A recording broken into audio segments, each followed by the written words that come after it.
বাংলা মাষ্টৰে আম খোৱা কিলি চাইয়ে আছে।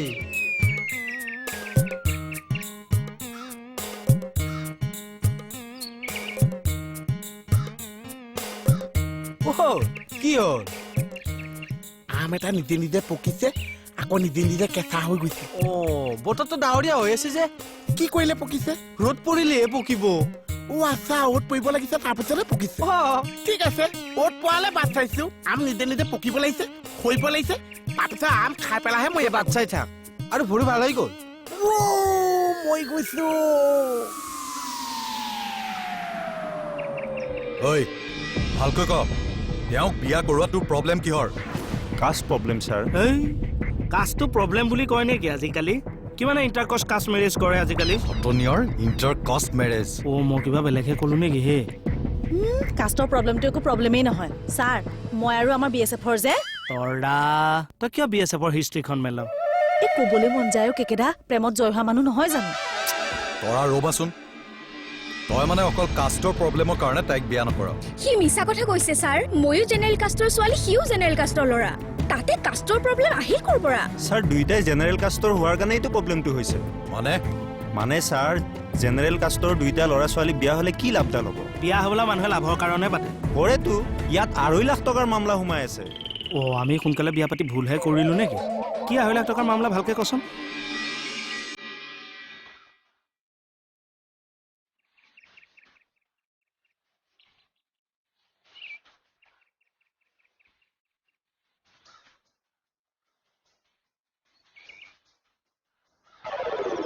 আম পকা গম পাই চৰাই আহিয়ে গৈছে।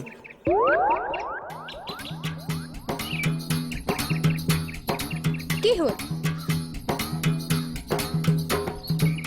কি হ'ল ভালকে বুজাই কচোন।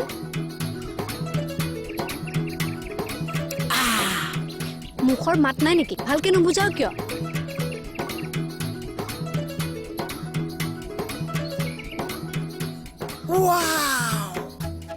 পাগল চব এচব। মোৰ ভোক পাইছে, মই আম পকালে বাট চাই আছে, আপোনাক খাবলৈ দিছে। আচ্ছা, এই চৰকাৰে যে ঘোষণা এটা দিছে জেনেৰেল কাষ্টৰ মানুহে ST ছোৱালী বিয়া কৰালে 2.5 লাখকে টকা দিব, সেইকাৰণে মানে তই এওঁক এৰি এওঁক বিয়া পাতিব বিচাৰিছ? আৰু আমি তিনিওজনে এই ডিছকাছ কৰিয়েই সিদ্ধান্তটো লৈছো।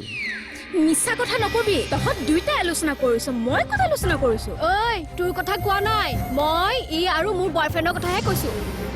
তোমাৰ বয়ফ্ৰেণ্ডো আছে? মই তাক বহুত ভাল পাওঁ নহয়। এই তোৰ যদি বয়ফ্ৰেণ্ড আছে তেনেহ'লে তই তাৰ লগত কিয় বিয়া হ'বলৈ খুজিছ? আমি বেছি দিনৰ কাৰণে বিয়া হৈ নাথাকো নহয়।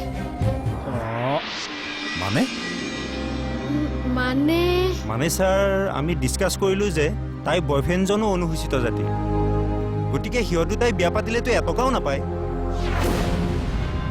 কিন্তু আমাক টকাৰ চবৰে প্ৰয়োজন। কিন্তু মই এওঁক বিয়া কৰালে 2.5 লাখ টকা পাম। টকা পোৱাৰ পিছত আমি আকৌ এৰি হ'ম আৰু টকাখিনি আমি তিনিজনে ভাগ কৰি ল'ম।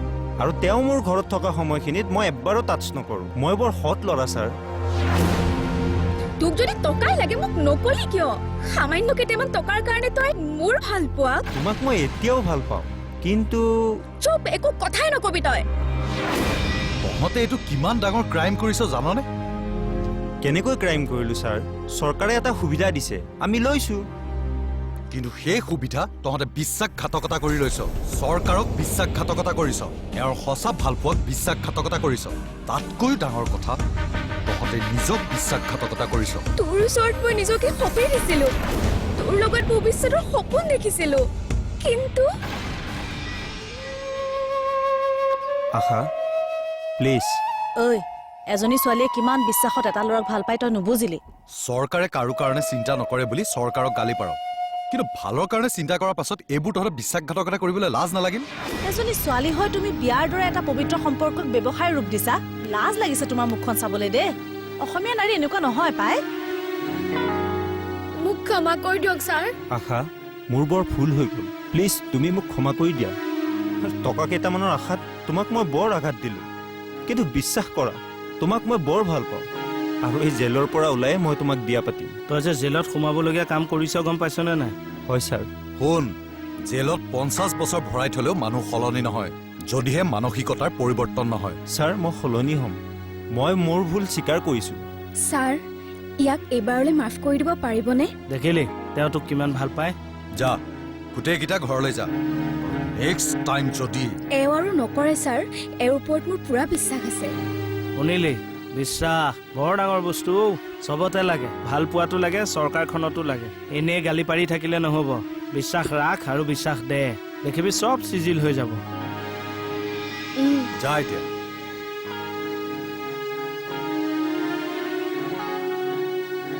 অ' কেকেটা বৰ বেলেগ অংকত মাথা মাৰি দিলে দেই।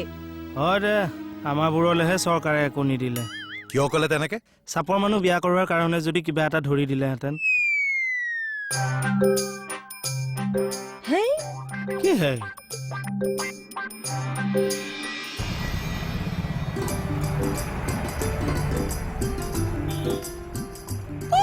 অ' বাচ্চাদা, অ' বাচ্চাদা, ক'লে কৈ আছে?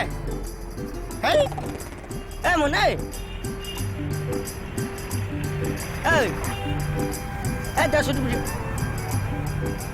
চা মোহন, যেতিয়া মানুহ এজন ৰাস্তাৰে গৈ থাকে নিশ্চয়কৈ তাক কিবা এটা ইম্পৰ্টেণ্ট কাম আছে। চাওক বাচ্চাদা, যেতিয়া আজ মাষ্টাৰ মানুহ এটাক মাতিছে কিবা কামতহে মাতিছে। মানুহজনে মানে কিবা এটা ইম্পৰ্টেণ্ট কামত গৈ আছে আৰু ময়ো কৰবাত যাম। ক'লে গৈছে? মই মানে এই ফাংচন চাবলৈ যাম। ফাৰ্ষ্ট অ' ময়ো যাওঁ। তই যা গৈ থাক, মোক যাব দে। ক'ত ফাৰ্ষ্ট আছে সেইটো মোক কৈ যাওকচোন। এ তেৰিয়া চাৰিআলিত আছে। অ' মাই ডগছ। আপুনি মোক এটা কথা কৈছে, আপুনি যে ফাংচন চাবলৈ গৈছে কিহত চাইছে? অ' মই চকীত বহি চাম আকৌ। চকীত বহি ফাংচন চাব পাৰিছে? আৰে মানুহেতো চকীত বহিয়ে ফাংচন চাই। মই মানুহৰ কথা নকৈছে, আপোনাৰ কথা কৈছো। আৰে মই কি মানুহ নহয় নেকি? এই মানুহ হৈছে অ'। আপুনি যদি চকীত বহি দিছে, আগৰ মানুহৰ পৰা আপুনি ফাৰ্ষ্টটো দেখিছে। বেলেগৰ মানুহে ফাৰ্ষ্টত চকীত বহি চাইছে, আপুনি যেনে পাইছে চকীত থিয়হি ফাৰ্ষ্টত চাইছে। সঁচা কথা কওঁতে লাজ পাইছে। ক'লৈ যায়? আপোনাক বিহু ফাংচনতহে ডিউটি দিছিলো, তালৈকে বুলি। এইবোৰ পিন্ধি। হয় ছাৰ, তলে সংস্কৃতি ওপৰে পুলিচি। আপোনাৰ ব্ৰেইনটো বেয়া হ'ল নেকি বাৰু? কিয়, মই ঠিকে পাই আছোতো। এইবোৰ কি পিন্ধিছে কওকচোন? ক'লোৱে দেখোন ছাৰ, তলে সংস্কৃতিৰ ওপৰে পুলিচ ডিউটি। যিহেতু বিহুৰ সৈতে জড়িতসকলে ধুতি পাঞ্জাবী পিন্ধে আৰু আমি পুলিচখিনিও আজি বিহুতে ডিউটি দিবলৈ যাম, গতিকে আহকচোন আমি সকলোৱে এই সাজ পৰিধান কৰি আগুৱাই যাওঁ। আহিছো। ৰ'ব, बेहरबारी